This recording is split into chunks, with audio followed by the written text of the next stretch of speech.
many lands. Today they are Americans. 38 million like them came to America during the past century. Today, they and their descendants comprise at least half the population of the United States. Now their English-speaking sons are soldiers in the armies of the United States. And for those too old to master a new language, separation means no word to their loved ones.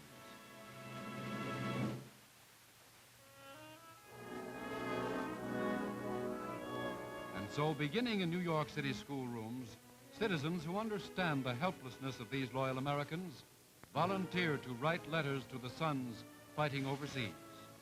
They fill the tiny benches to await their turn with a linguist who speaks their language.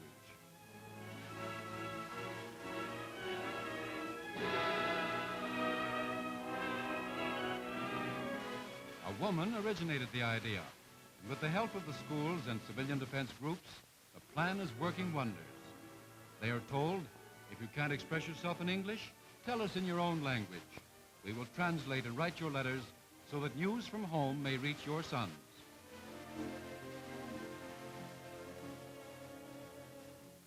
In Russian, Swedish, French, Polish, Italian, the messages pour forth. Say, how is my boy Joe? We're all feeling very good. We miss him very much. His papa, his mama, send him our love. Simple words that mean so much, like every day his dog climbs on his bed and waits for him. Tell him we are proud of him. We wait for him to come home.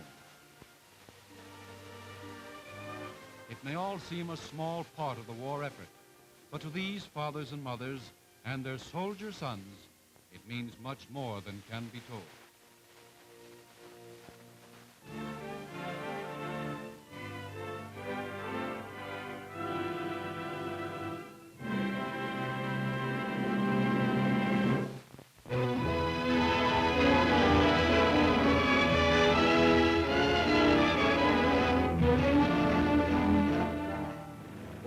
The helicopter, forerunner of the machine in which man will travel along tomorrow's skyway. This is its first flight in 1939 at Stratford, Connecticut, U.S.A.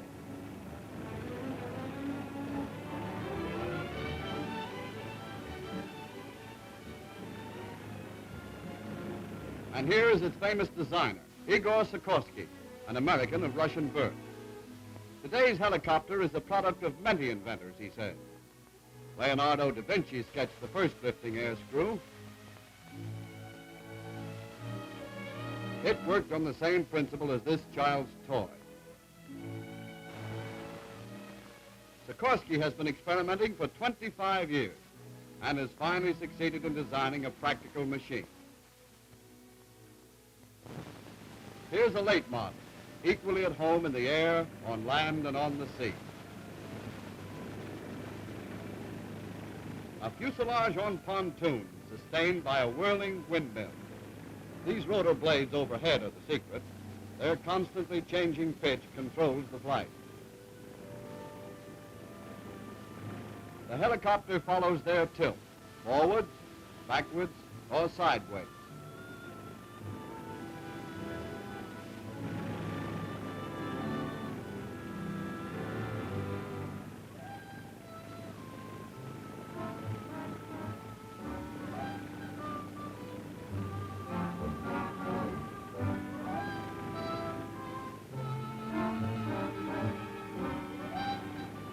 An increase in power lifts the machine straight up.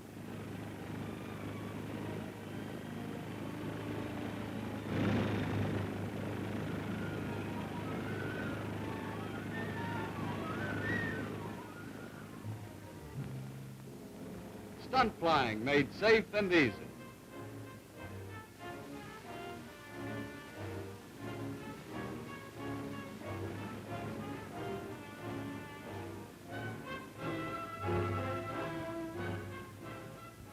This model is an Army S-2.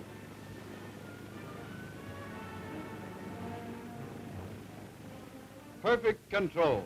It can slow down or stop in midair as easily as a motor car puts on its brakes.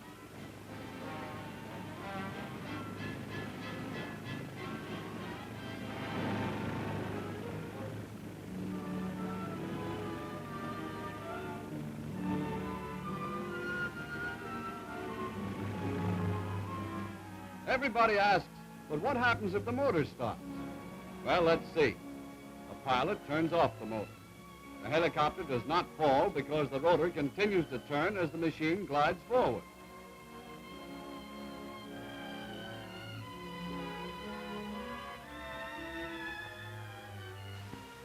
The helicopter comes down as gently as a falling leaf, always under control. Lands right beside the mark set by Sikorsky.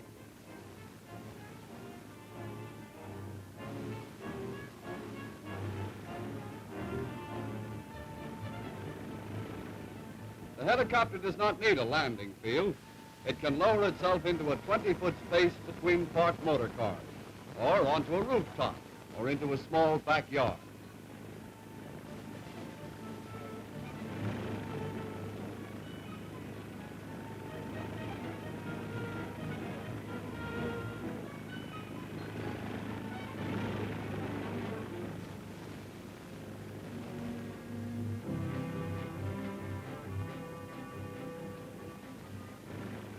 When this machine has been perfected and goes into mass production, it may become a new link between people of every nation. But this will have to wait until after the war.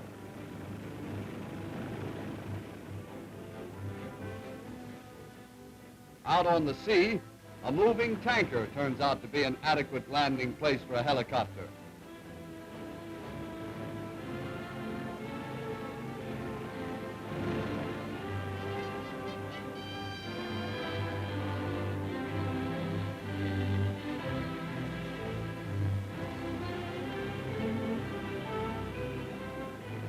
Compare this small space with the huge flight deck of an aircraft carrier. Here is a new weapon for Allied sea power, eyes for a convoy in dangerous water.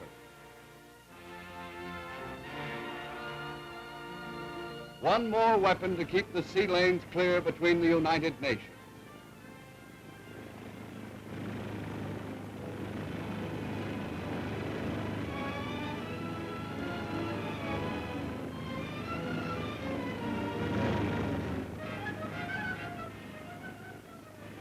Today, the helicopters fly for victory. Tomorrow, they may become the wings of the common man, linking him to his good neighbors everywhere in the world.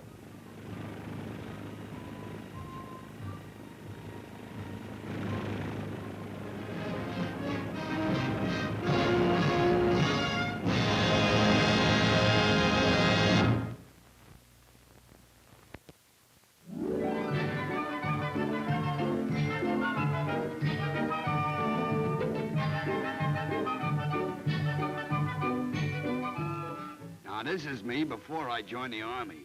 Sloppy Sam. Strictly a member of the Home Front Commandos. I worked on my family quite a while before they let me enlist. But finally they see it my way. The kids and the missus packed me up in a crate with plenty of straw on account of they think I'm so fragile I might get broke in transit. And off I go. And it's goodbye to the corner lamppost for the duration. When I gets to camp, the first thing they do is check my papers. Then they shoots off a cap pistol to see if I'm gun shy. I ignore the whole procedure. Next, the doctors give me a quick once-over, during which I hold my breath. Maybe I got something wrong with me and don't know it. But all the vet says is soft as butter, and they let me go. However, the worst is yet to come. They line us up, count noses, and off we go again. This time to medical headquarters.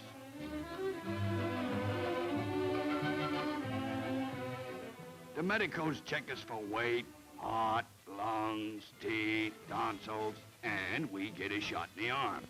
They type out my history, which contains insults like disposition, gentle, and family pet. But anyway, I pass. Supply headquarters gives me a brand new collar with my name on it. And I'm shown to my barracks, a very deluxe two-room arrangement. As you know, a canine army travels on its stomach. And here's where us dogs get a break. We don't have to do any kitchen police. Just keep the dish licked clean for inspection. which is not too hard to do. They don't waste any time in this camp. Right after dinner, we get our trainers, and off we go to start drill. Nice guys, these trainers. They treat you like a human being, and it makes you learn that much faster. Here's our setting up exercises. This puts us in the mood for the next lesson. Hand-to-hand combat with no holds barred.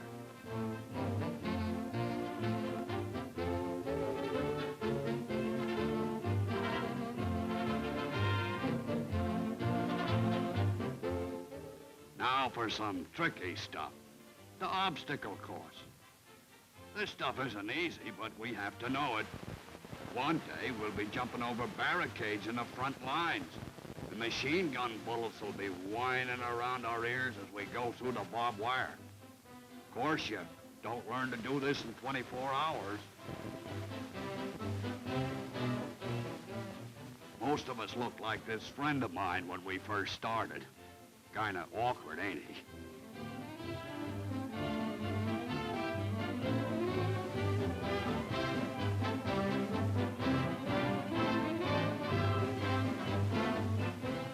Gas drills. That's me, fifth from the end.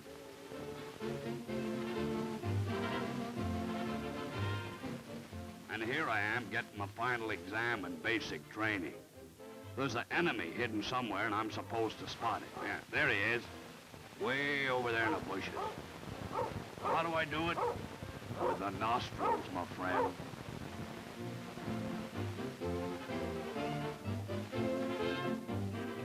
After 6 weeks, we leave the camp, which we have learned to love so dearly, as they say in the books, and head for a new location to get our advanced training. Plenty cold up here. The trainers put on their long woolen underwear, and a fur coat like mine comes in handy, too, especially when learning to inch along through the snow, keeping my head and tail down.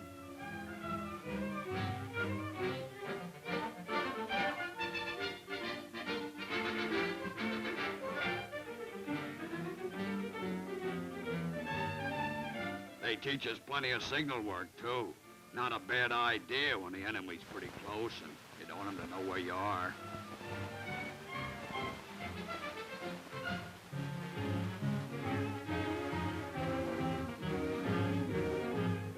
Oh, well, a lame brain. Delivering messages is our stock and trade, and we learn to do it over any course.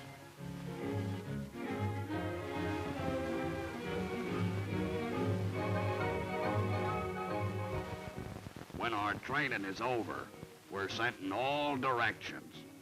Some of us are assigned to patrol duty. Others wind up overseas. Some of the gang are up in Alaska. And another friend of mine is doing all right with the paratroops. He got a medal for getting an important message through under fire. Me, I'm guarding bombers. Where is a military secret. But I have learned to growl with a slight Japanese accent, if you know what I mean. And I expect to see plenty of action before I'm through.